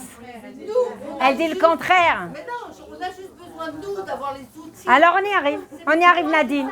On y arrive. Parce que ça serait trop compliqué de se dire, il faudrait qu'il change comme ça. Mais non, mais Hachem, il a fait que nous, on change. On y arrive, Nadine. Attendez, Florence, 2 secondes, laissez-moi juste finir et vous allez échanger, ça va vous apporter. Donc, on a dit la femme, elle a 2 wagons, voire 2 trains d'avance. Si elle attend qu'il change, Hata, elle peut détruire l'éducation de ses enfants, l'atmosphère dans la maison. Attendez, laissez-moi faire venir. J'attends qu'il change. Attends. Pourquoi on ne lui donne pas les outils? Alors, on y arrive. Mais attendez, je n'ai pas encore répondu. Je vais répondre, Florence. À ta réponse. Là, je suis dans de raisonnement. Et donc, je suis mal dans ma peau. L'atmosphère est horrible à la maison parce qu'il y a des querelles et tout ça, les gosses, ils sentent. Le chinour, il est foireux. Ma vie est foireuse. On est d'accord? Ça ne va pas du tout. On est bien d'accord. Maintenant, je suis consciente que j'ai 2 wagons et 2 trains à l'avance. Je fais le travail qui m'incombe parce que de toute façon, si Hachem m'a fait passer dans cette roupa, c'est que je suis là pour l'aider à l'itzmoar. Il a un tikkun à faire. Il a des difficultés. Il n'a pas ma nature. Si moi j'ai pitié de mon fils, quand il me répond, je lui fais quand même à manger. Quand il me bafoue, je lui fais quand même à manger. Et je continue à faire le travail sur moi sans lui demander, parce que je dis que c'est un enfant. Pourquoi je n'ai pas pitié de mon mari qui fait partie de ma neshama, qu'après 120 ans, c'est avec lui que je vais me retrouver, pas avec mon fils. Je répète, vous n'avez rien compris. Vous n'avez rien compris. On investit de façon instinctive. On investit de façon instinctive parce que les instincts nous font tirer vers l'enfant, alors que si on était chachama, on aurait investi sur la neshama qui est en face de moi, que j'ai été tirée de lui, que je dois l'aider à monter et que je dois me retrouver avec lui dans le meilleur Gan Eden. T'as pas compris? C'est ça le challenge. Non, pas du tout. Pas du tout. Non, ta réponse, je vais y arriver. Donc, vous comprenez? Donc, regardez-nous les mamans. Instinctivement, on prie pour qui? Nos enfants. Non, c'est pas vrai. Quand est-ce que tu pries? Non. Hachem, donne du date à mon mari. Donne de la chokhma à mon mari. Donne-lui qui?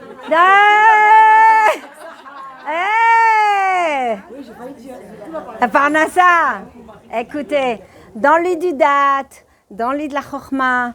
Donne-lui de la facilité de l'étude de la Torah. Donne-lui un cœur plus rare, plus tov. Donne-lui cette clairvoyance. Donne-lui une bonne santé pour te servir. Donne-nous une longue vie pour qu'on te satisfasse. C'est notre prière, ça. C'est pas qu'on attend qu'il arrive quelque chose que... Mais pour les enfants, tout de suite, on prie. Hein. L'enfant, il sort de la maison, on prie pour lui. Mais ton mari sort de la maison, tu sais quel coyote va l'attaquer? Il y a des coyotes dehors. Ne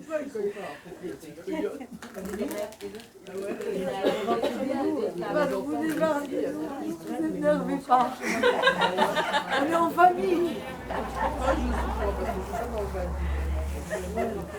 Et donc, donne-moi de la patience et donne-moi cette avodat midot. Plus je m'énerve, plus je... C'est le proverbe chinois. Si tu veux que l'herbe pousse, ne tire pas dessus. Ça veut dire, nous, on veut le résultat tout de suite. J'ai changé, tu changes. C'est tout de suite. C'est un effet miroir. Madame Béard, il l'a dit. Ils sont venus dans mes cours. Madame Béard, ça fait 3 semaines que j'ai trop... Il n'a rien pas changé. J'ai bien sûr, Hachem, il a donné 80 ans de vie commune pour qu'il change en une journée. Tu penses pas que ça prend du temps? Mais les rabbinim, c'est écrit que changer une mida, c'est finir tout le chasse.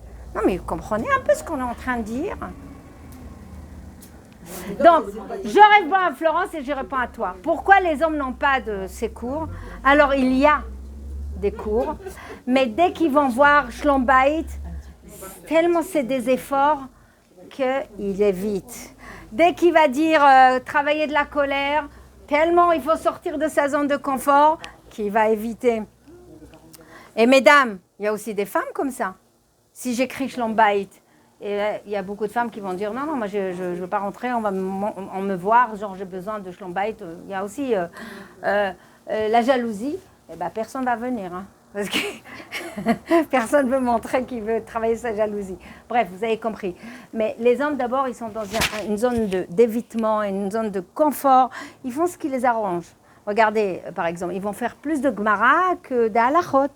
Parce que ça prend la tête, les Halachot. Bon, voilà. La Gemara, on est... Un jour sympa, ils vont aller. Un jour de Moussard qui ne les engage pas, ils ne se sentent pas concernés. Moi, je connais quelqu'un arabe qui faisait des chouris, mais à chaque fois, il ciblait quelqu'un. Parce que les femmes venaient, vous pouvez parler d'aider sa femme, vous pouvez... Et lui, il fait le cours. Le même homme, il se lève, il fait... Franchement, ça existe des hommes comme ça. Ils ne se sentent pas concernés. Les femmes viennent voir le Rav. Rav, franchement, j'ai un problème avec mon mari, il ne m'aide pas ou il ne me montre pas des démonstrations d'amour et tout. Le Rav, il fait un cours de moussard général pour tout le monde. Comme ça, au moins, la personne... Et il nous racontait qu'à chaque fois, quand il visait quelques-uns, il y avait toujours un ou deux de le même. Il vient vers lui, il fait super court, hein, vraiment super. Ça existe des hommes comme ça? Non. Ben oui! Ils ne se sentent pas concernés. Donc, des cours, il y a, Florence et Sarah. Bah, vous voulez des rabbinim ici? Alors, non, je vous amène Rav Genassien. Je vous amène Rav Genassien de Saint-Brice, qui a fait l'Alia à Beit Vagan, que je travaille avec lui au séminaire Ruth, elle vient dans mes cours de... C'est un homme de Moussard. Et Bezrat Hashem, c'est enregistré. Dommage, parce que ton mari va voir. Zit, flûte, clute, mais ça va pas du tout. En tout cas, il est très fort dans... bon, il fait la Kabbale, il le dit pas, mais il amène plein de sodotes, il explique le couple, il explique le tikkun. Sakila, qu'il était pendant 10, 11 ans, 15 ans, ils ont tous bien, bon, Hachem. Voilà, si ça vous intéresse, avec plaisir, même pour couple. Comment s'appelle l'autre femme? Rav Genassia, Laurent Genassia. Ah ouais, voilà. Bravo. Alors, si vous voulez, Bezrat Hashem, je vais lui demander, on va voir. Donc, on empiète, il est 10h, les filles. On empiète le pas. Vite, vite, vite, vite. Donc, à chaque fois de... Oui, Caroline Smadja, elle s'est mariée avec lui. À chaque fois, elle était prof de CE2.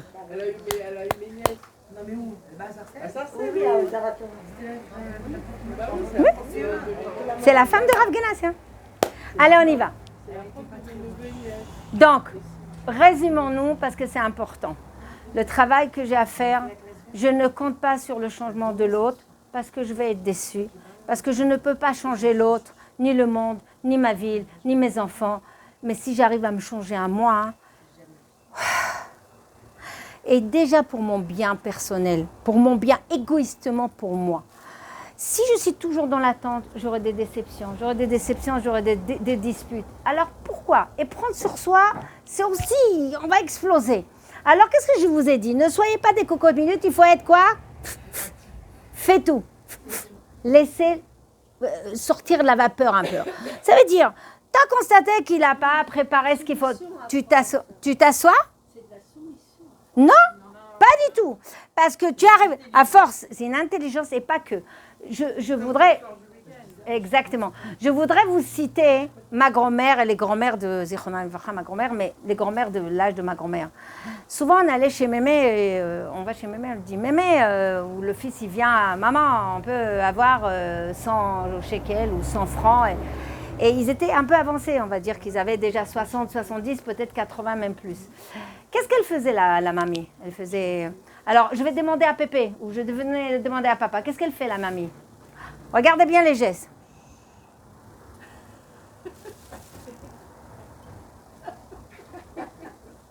Ça veut dire quoi?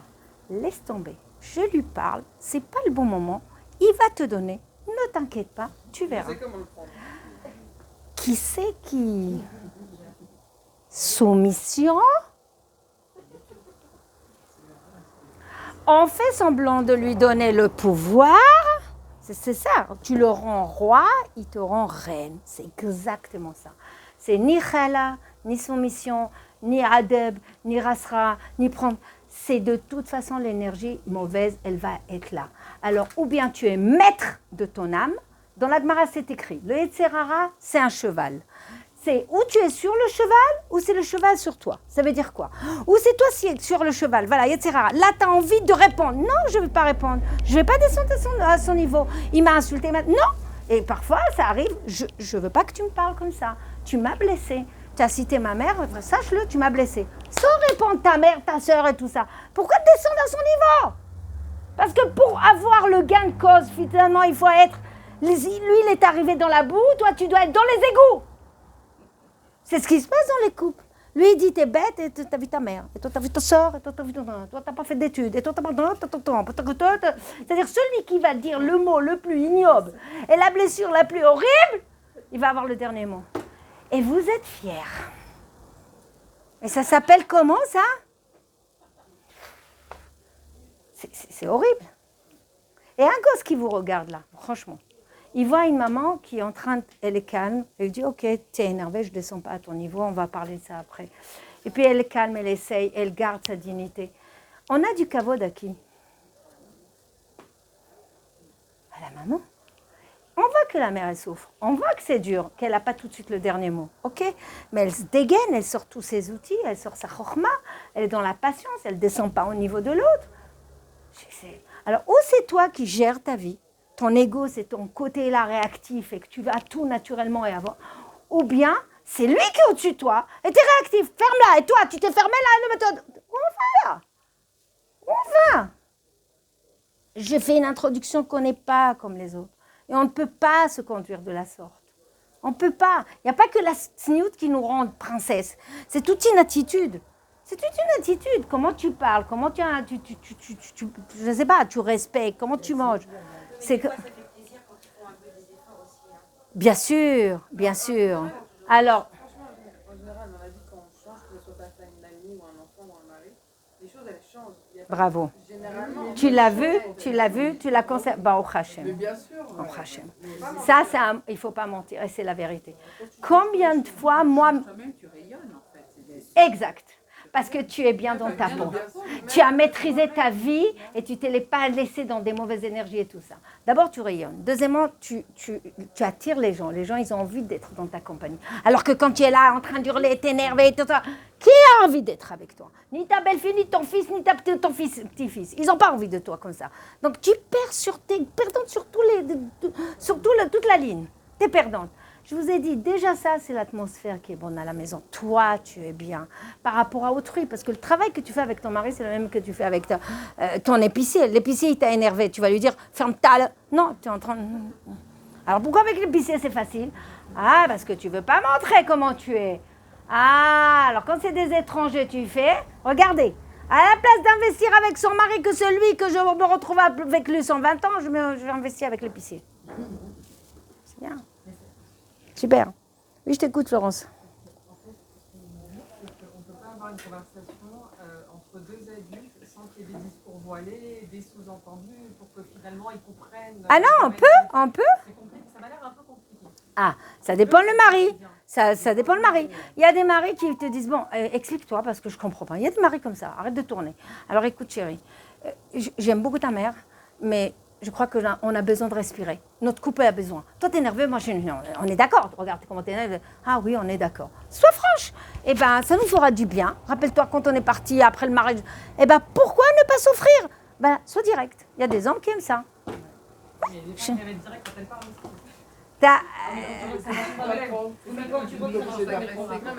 Comment? Ça dépend le mari. Ça dépend exactement. Ça dépend le mari. Ça dépend le mari. Comme vous l'avez dit, ça dépend des sujets. Exactement, en plus. Regardez dans le Chinour, on m'a posé la question, est-ce que la femme est l'homme? Non, dis que c'est l'homme. Mon chéri, t'as raison, qu'est-ce que tu veux? Cette école? Oui, d'accord, ok. Ben, on va voir. Et puis là, il faut prendre des gants. Tu regardes, il se drogue, regarde, la prof, elle vient en mini-jupe, tu es d'accord? Non, quand même, c'est dommage. Notre argent, on veut des enfants que... Et on essaye de lui donner des arguments, bien qu'on est dans le émet. C'est pas parce qu'on est dans le émet qu'on doit imposer. Il a le droit d'être d'accord, il a le droit de pas être d'accord, mais au moins que ce dialogue, comme elle dit, si ça ne l'agresse pas, il est de bonne oreille. Si ça l'agresse, il faut le savoir. Il faut qu'il se sente maître. Exactement. Mais parfois, elle n'est pas là. Parfois, Victoire, Nancy, parfois, elle n'est pas en lui, elle est absente. Et c'est ça qui est dur. Parfois, il y a un halal et il n'y a pas. Il y a pas. Par exemple, tout ce je connais des maris, quand la femme, elle dit j'ai envie de refaire la salle de bain. Maintenant, imaginons la salle de bain, elle a 20 ans, elle moisit. Mais où est le problème? Mais tout va bien. Ça fonctionne. Je ne sais pas ce qu'il a dans les yeux, mais il ne voit pas. Et donc, la femme, elle doit lui dire écoute, chérie, c'est incommode, je ne suis pas bien, j'ai froid là, ça tombe sur moi, les moisissures, les épluchures. Remercie Dieu que tu as une toilette déjà. Hein? Remercie Dieu que tu as une toilette. Voilà. Donc, parce que ça leur parle à leur poche. Et là, c'est très dur. Ouais, c'est évidemment. Ça va donner de la valeur à l'appartement. Ça, voilà. Parce que je vais faire des travaux. Alors, je connais un mari qui dit justement, il faut le faire avant de partir. Donc, tu n'as même pas le temps de profiter.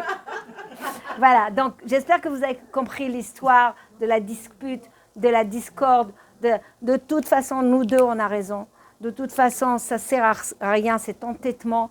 On arrive au boudage. Le boudage, je finis le boudage. La femme qui est habituée de bouder, parce qu'en fait, quand on lui demande pourquoi tu fais la tête, elle dit je ne fais pas la tête, mais je prends du recul, quoi. Alors la question, pourquoi tu prends du recul plus entre un yaourt et un saucisson, il y a 6 heures. Pourquoi c'est plus que 6 heures? Même pour digérer un yaourt après un saucisson, il faut 6 heures. Toi, il faut 3 jours, 4 jours. Et si on peut, les 15 jours. Et si on peut... Et je vous dis, sur un mois, vous avez déjà Nida, plus vous faites la tête et tout, combien de temps vous êtes bien avec lui? Donc quoi, sur 3/4 du temps, vous n'êtes pas bien? Je vous dis, c'est pas la peine de vous marier à 20 ans. Avertissez les jeunes, c'est pas la peine. Qu'elle se marie à 50 ans déjà. Moi, 40 ans et kiffe, et voilà, il reste un quart. Mais c'est idiot. C'est idiot. Alors qu'on peut partager des moments et on peut discuter. Et c'est le laboratoire le plus dur. Oui, Sarah, c'est le couple. C'est le couple, le laboratoire le plus dur. Là où tu investis le plus d'efforts et tu sors de ta zone de confort, je reviens de ce que je dis au début, c'est là que tu es en train de former ta ishio, ta façon de vivre, ta personnalité, et ça te rayonne partout, en société, avec les enfants et partout. Mais si tu ne fais pas le travail à la maison, tu ne seras jamais comme ça. C'est que de mascarade autour. C'est des macérotes, c'est des masques qu'on met. C'est pas vrai, on n'est pas comme ça. Donc, le peuple juif n'est pas dans le naturel, il n'est pas dans le spontané, il n'est pas dans la zone de confort. Non, non, non, bah, on n'est pas né pour ça, on est né pour réparer, on est venu pour réparer. Réparer l'ego qui est en train de prendre le dessus, qui vient d'où d'ailleurs? Vous savez d'où il vient, cet ego? It's a dat, l'arbre, pas de connaissance, je vous ai dit, ça s'appelle l'arbre des désirs. des désirs, des attentes, des pulsions. C'est ça, des rêves. C'est l'arbre de tout ce qu'on a dans l'inconscient. On se dit, voilà, mon mari va être comme Brad Pitt, mon mari va se lever, mon mari va m'ouvrir la porte comme ça, mon mari va... On est dans... On pédale dans les films. Parfois, quand je raconte, mon mari me fait « Arrête de pédaler, hein. Arrête de pédaler, hein. C'est un film. » Vous savez, nous, voilà, le côté anticipation chez nous, quand il est négatif, on pédale. Vous connaissez ça ou pas? Je vais vous le faire. Alors, Diane, tu te rappelles de cette histoire? Je suis sûre. C'est, comment elle s'appelle, de Garges? Atab. Esther. Elle a raconté à tout le monde, et cette histoire, je la raconte à tout le monde. Un soir, elle reçoit un coup de fil de son mari. Ce côté, on a cette nature d'anticiper et avoir cette bina, ce discernement. C'est très bien, mais sauf quand c'est bina, voilà, voilà. Quand il y a trop, c'est nocif. Elle était en train de cuisiner, son mari l'appelle, lui dit « Chérie, il y a à peu près 10 ans, hein, au moins 10 ans, parce que c'était les cours que je faisais à Sarcelles. » Et il lui dit « Écoute, c'est l'anniversaire de ma mère, j'ai oublié, viens, on prend les enfants. » Et non, elle lui dit « C'est l'anniversaire de ma mère, j'ai oublié de te dire, viens rapidement, j'ai commencé les pâtes, mais ça ne sert à rien, on ira chez mes parents. » Donc, les enfants, enfin, entre-temps, elle fait un peu de pâtes et elle attend. Et elle rappelle encore, il ne répond pas. Elle rappelle une troisième fois, il ne répond pas. Elle fait un texto, il ne répond pas. Et là, elle fait, c'est pas normal ça. D'habitude, il revient tout de suite. Il m'appelle tout de suite. Ah, ma mère. Ah oui, c'est vrai que la semaine dernière, il s'est énervé un peu avec l'histoire. Ah, il lui en veut. Ah, encore. Ah, donc il n'aime pas. Il a fait semblant. De toute façon, il a fait toujours semblant. Il n'a jamais aimé ma famille. Ça se trouve, il ne m'a pas aimé à moi. Et maintenant, il me fait payer. J'ai compris. Mais non, elle cuisine, elle pleure parce qu'elle a essayé au moins une dizaine de fois. Et plus elle essayait, plus il n'y avait pas de réponse, plus elle serait confortée sur son hypothèse. Maintenant, elle est en larmes. Elle est en larmes. La pédale. Elle est dans son film. Tu n'étais pas là quand elle a raconté? Mais on était pliés. Et là, son mari, il ouvre comme ça la porte. Elle lui fait... Qu'est-ce que t'as? Tu m'aimes pas! Mais non, elle raconte. Mais nous, on ne pouvait pas s'arrêter. Mais elle mime ce qu'elle a fait. Moi, je ne mime pas bien. Et il dit, mais attends, qu'est-ce qui t'arrive? Mais qu'est-ce que j'ai fait? Mais qu'est-ce que j'ai fait? Et bon, je dis là, il a fallu au moins un quart d'heure pour la calmer. Et lui, Marboune, c'était l'époque, il y a 10 ans, que les portables sortaient et que quand vous passez sous tunnel ou dans le train, où il se déchargeait vite. Donc, il n'avait aucun message. C'est pas arrivé. Donc, elle a dit, mais Hana, j'avais honte. J'ai fait tout un scénario, un film. Et c'est ça que j'appelle pédaler. On a cette qualité d'anticiper, mais on l'apprend pour des mauvaises choses. Vas-y, il a fait parce que la arrête, descends. Il a dit sa mère parce qu'il veut respecter sa mère. C'est pas parce qu'il t'aime moins que sa mère. Nous, il préfère sa mère que moi. D'accord? Donc, faites attention à ça. Donc, dans la période de boudage, je vous pose une question.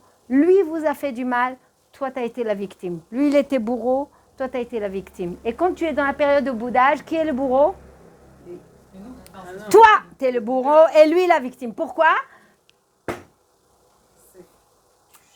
Il va comprendre. Je ne vais pas lui parler, il va comprendre. Une semaine, grève de bouffe, il l'aura pas. Non. Ni la bouffe, ni ça. Il va comprendre qui je suis. Donc, Zarma, affirmation de toi, mais ce n'est pas de toi, c'est l'affirmation de ton ego parce que tu as mal. Le toi, c'est pas ça. Le toi, c'est la neshama avec tout ça, cerveau et tout ça. Et finalement, tu deviens bourreau. Moi, je vous dis quelque chose qui va peut-être pas vous plaire. Mais une femme qui arrive à faire la tête des heures et des heures et des journées, je me dis qu'elle elle a de la force, c'est là. Hein, elle a de la force. C'est pas qu'elle est faible. Elle est très forte dans sa haine intérieure. Elle est dure. Donc, c'est pas une qualité. C'est pas une qualité. Ne montrez pas ça à vos enfants, qu'on est capable de faire la tête, avoir une guerre froide. Ne leur infligez pas ça. On a fait une bêtise, il a fait une bêtise. Ça m'arrive moi aussi de me prendre la tête avec lui. Je baisse les armes et tout. Et puis il est 10h du soir, 11h. Et je vous ai dit qu'est-ce que je fais. Je vous ai dit ce que je fais. J'ai fait une tisane, j'ai fait, tu veux une tisane? L'achara, il me regarde, il me dit, qu'est-ce qui lui arrive celle-là? Il dit, j'ai pas compris, on s'est disputé, on n'est pas d'accord, mais ça n'empêche que tu es mon mari, tu es le père de mes enfants. On ne mélange pas tout, et je lui pose. Là, il se dit, waouh, le cerveau il marche là. Il va pas dire c'est les règles, c'est les hormones et c'est machin. Vous comprenez? C'est fini. On n'est pas d'accord sur les vacances, on va débriefer plus tard, quand tu seras calme. Moi je serai calme. Pourquoi? Vous savez qu'on ne peut pas aller au lit sans dire bonne nuit à son mari. La neshama, c'est pas sûr qu'on l'aura demain matin. La belle-mère, elle dit Assour. Le dernier cours, j'étais fâchée. Quand je suis rentrée, je l'avais dit. Mais elle avait pas dit ça. J'ai dit, bouge. le pauvre. Bouge. J'ai dit, bonne nuit, chérie. On l'applaudit, on l'applaudit. Tourner comme ça, bon, demain, je t'en prie, qu'est-ce qu'il y a eu hier soir? C'est sûr que ça les déstabilise, mais on ne le fait pas pour lui, on le fait pour soi. On ne dort pas comme ça, c'est pas possible. Il est déjà tard, mais c'est pour vous dire, j'ai travaillé dans un cadre où il y avait beaucoup de femmes. Et j'ai travaillé aussi dans un cadre où il y avait des hommes et des femmes. Les hommes, ils se prennent la tête. 5 minutes après, tu viens, on prend un café ensemble. Mais non, les femmes, au boulot, tu as dit, t'as mal tapé. T'as parlé du boulot, mais non, t'as pas parlé de t'es moche, t'es belle. Tu devrais faire... Le matin comme ça. Je dis, mais attends, mais où on est? Oh, c'est bien. Baruch Hashem, bracha. Je m'excuse, hein. Elle est où, Emmanuel? Je m'excuse. Je vais le nettoyer, justement, une serpillère. Hannah, vous savez d'où ça vient? Oui, parce que c'est le cœur. Non. Pourquoi les femmes, elles sont rancunières comme ça? Ah, c'est le cœur. Parce que l'homme, il est dans la terre et la femme dans la terre. Ah, ça, oui, bien sûr. Ça, c'est sûr, tu as raison. La Aval Messin Svara, je m'explique, Dina. Mais comment t'as dit que celui qui est rancunier, il se fait du mal à lui-même? Je ne sais pas comment. Je parle pour moi. Attendez, je vais vous expliquer. Il y a une serpillière ou pas? Ah bon, c'est pas grave. Alors, c'est pas grave, je marche à côté. La première explication, c'est qu'on dit que la femme a été prise de Etzem Me'atzmotav. Vous m'écoutez? Etzem Me'atzmotav. C'est là, Mitzalo. C'est là, en hébreu, c'est côte, mais pas que. Quand on dit un triangle à 3 côtes, on dit Meshulash Shloshat Tzlaot. Ça veut dire qu'il y a Tzela, Tzela, Tzela. Ça veut dire côté.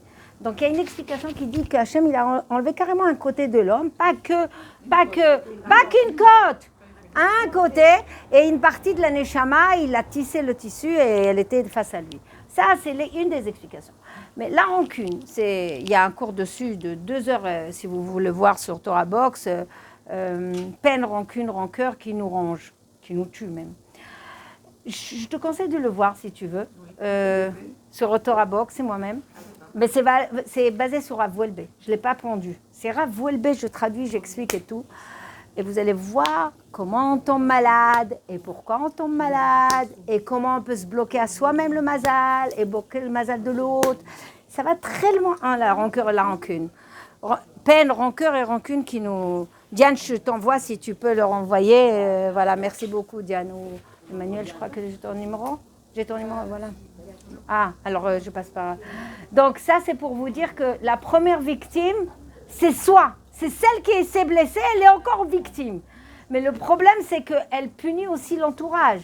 elle punit l'atmosphère des enfants, elle se prive de cette fusion, elle se prive. Tu es tellement sensible que tu n'arrives pas à passer. Alors cette sensibilité se travaille.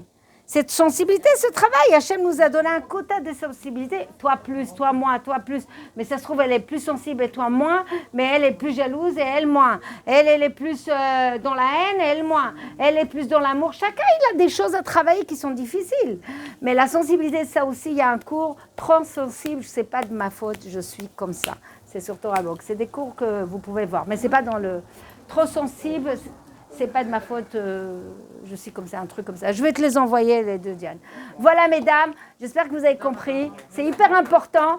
N'oubliez jamais, je ne dois pas être réactive, je dois être proactive. Qu'est-ce que Dieu attend de moi? C'est-à-dire voir plus loin, puisque j'en dis, est-ce que ça va aboutir à un shalom, comme elle a dit, ou forcément ça va être, je gagne rien. Et qu'est-ce qu'ils disent les Israéliens? Al techapes liot sodek, techapes liot chacham. Ne cherche pas à avoir raison, tu auras raison, tu auras raison, tu auras raison. Et comme je dis toujours, sur ma tombe, ils vont écrire « Hannah avait raison, raison, raison, raison, raison ». Mais elle est morte. Non mais on ne se rend pas compte. On ne se rend pas compte. On écourte notre vie. On se fait du mal. C'est évident. Alors, c'est-à-dire, regarde plus loin. Tu veux réussir ton couple. Tu veux réussir l'éducation de tes enfants. Tu veux te construire. Hein? Exactement. Tu veux construire la relation de belle-mère et belle-fille. Tu as raison. C'est quoi ton prénom déjà? Simcha, tu m'as dit déjà là-bas. À chaque fois, je te confonds avec... voilà. Donc... tu sais que tu as des projets. Pourquoi descendre et les casser d'un coup? Raval. Mais ça prend du temps pour prendre conscience. Pas tout de suite, on est jeune. Plus on est jeune, et moins on a ce travail là. Tu as raison. Mais tu as un amour. Alors d'abord ici. Bravo. Bravo. Vous voyez ce qu'elle vient de faire? Elle a dit, d'abord je nettoie là, et après je nettoie là. Qu'est-ce qu'aurait fait Amnon? D'abord par terre, et après, va te le nettoyer là. C'est des choses que, naturellement, tu n'as pas appris dans un bouquin. Merci. Hein? C'est Chokhmat Nashim. Voilà, mesdames. Merci, Migdal David. Merci, monsieur Marelli. Merci, madame. Et merci pour tout. Voilà. Arrête tout. Je vais faire une